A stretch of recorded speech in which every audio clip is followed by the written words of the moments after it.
Setelah melewati minggu yang sangat sibuk dan hektik, gue pun akhirnya bisa menyempatkan diri untuk menonton salah satu film terbaru buatan DreamWorks, yaitu Kung Fu Panda 4.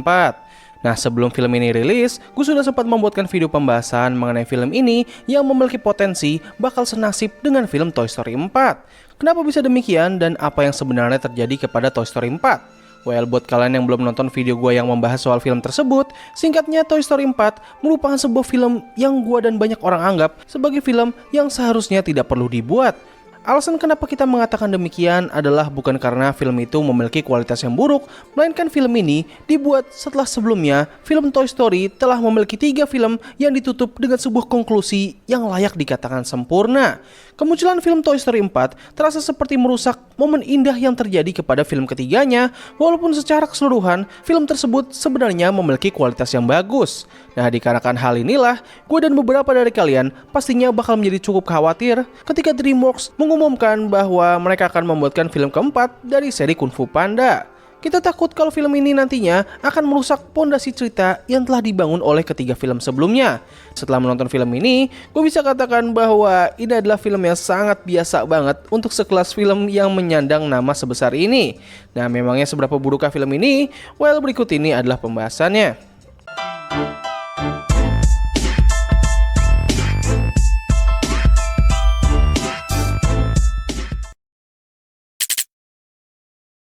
Oke, sedikit penjelasan singkat dan sekaligus peringatan spoiler karena gue akan membahas isi dari film ini. So, Kung Fu Panda 4 sendiri bakal menceritakan kisah dari sang ahli bela diri Kung Fu, yaitu Po, di mana kini namanya sudah sangat dikenal oleh banyak orang di Lembah Perdamaian sebagai pelindung mereka, aka The Dragon Warrior. Po sangat menyukai posisinya saat ini sebagai seorang petarung dan sekaligus pelindung karena dengan begitu ia dapat berhadapan dengan berbagai orang jahat. Nah, tapi sayangnya kebahagiaan ini tidak berlangsung lama karena ia harus segera mencari penerusnya sementara dirinya akan menjadi seorang guru besar yang sederajat dengan Master Oogway. Alasan kenapa Po harus melakukan hal ini nggak begitu dijelaskan secara spesifik, yang mana hal ini terasa agak janggal karena Po sendiri masih terbilang sangat muda dan waktunya sebagai seorang pendekar naga terbilang cukup singkat. Tapi ya, dikarenakan cerita dari film ini yang mengatakan demikian, maka dari itulah Po harus segera menjalankan kewajiban tersebut. Setelah kesulitan dalam mencari kandidat yang cocok, ia pun akhirnya bertemu dengan seorang gadis rubah yang bernama Zen.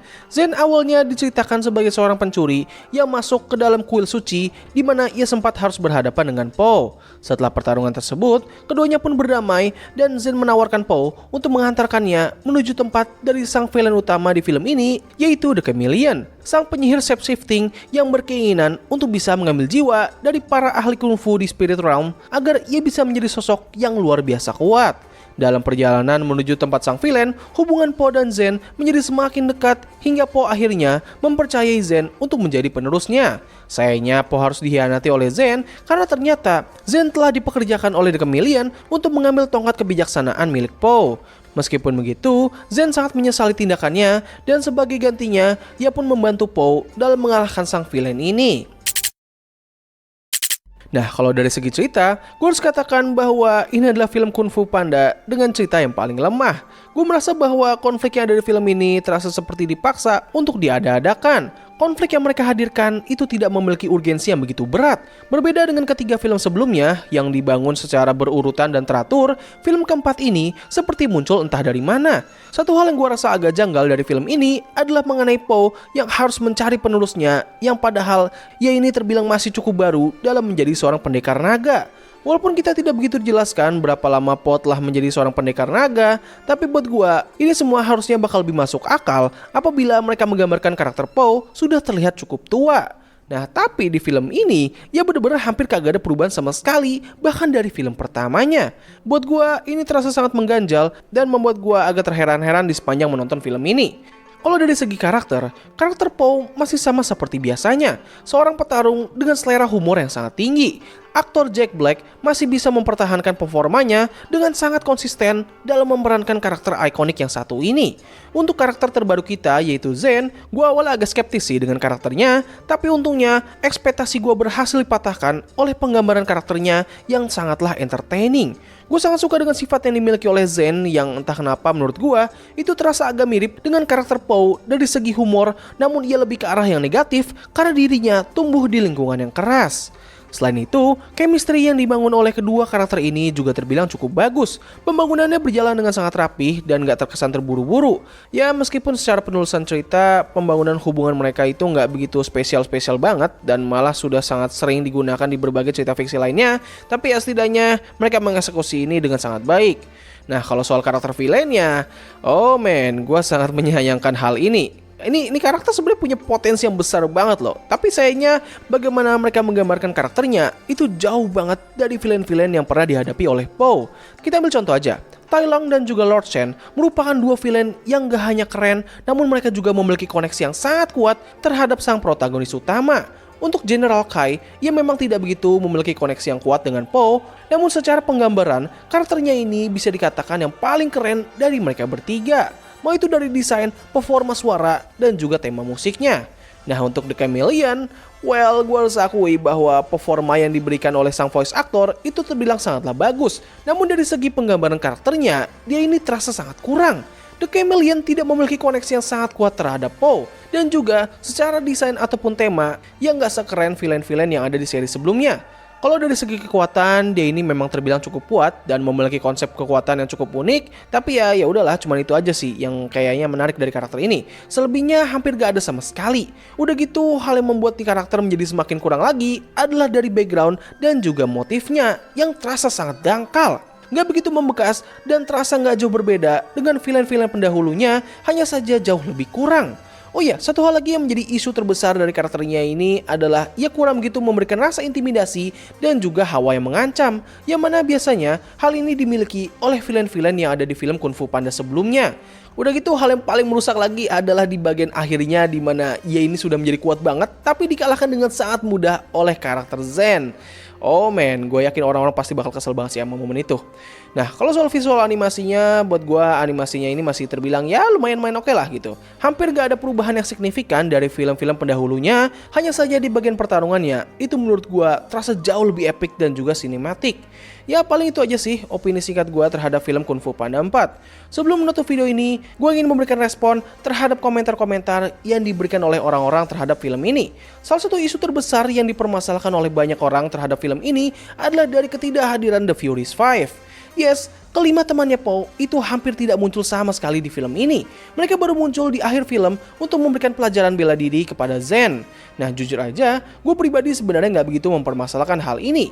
Ya memang di sepanjang film pertama sampai ketiga, peran dari kelima karakter ini terbilang lumayan penting terhadap jalannya cerita. Untuk di film ini, gue merasa bahwa kalau andaikan mereka dimunculkan di pertengahan cerita, rasanya ini bakal agak sedikit mengganggu aja sih pembangunan hubungan antara Poe dan juga Zen.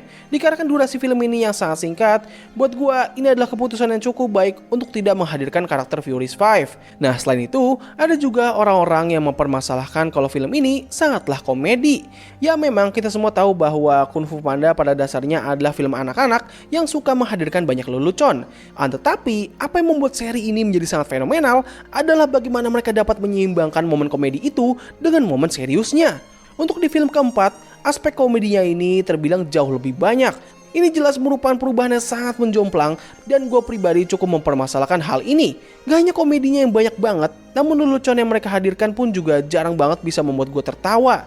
Buat penonton anak-anak, gue yakin kalian semua pasti bakal menyukai adegan komedi-komedi di film ini. Tapi buat gue, komedinya ini terasa agak bland dan gak begitu masuk ke dalam diri gue.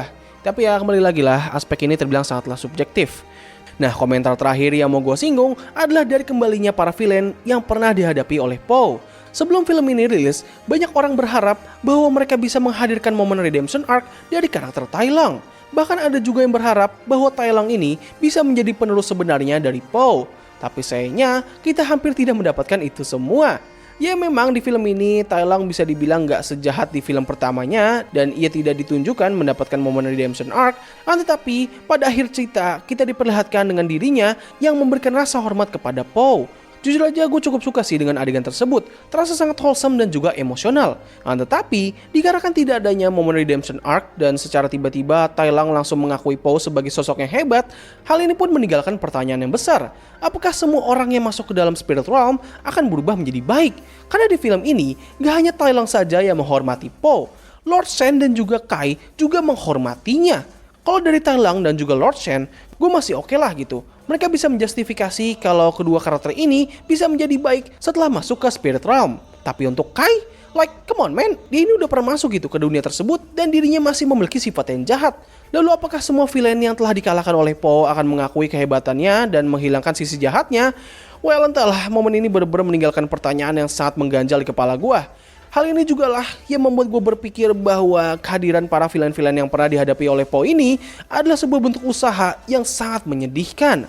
Mereka seperti berusaha sangat keras untuk bisa menarik perhatian para penonton ataupun bahkan fans dari Kung Fu Panda yang mungkin sudah sangat muak karena mereka mengetahui kalau cerita dari film ini akan berlanjut dan tidak berakhir di film ketiga.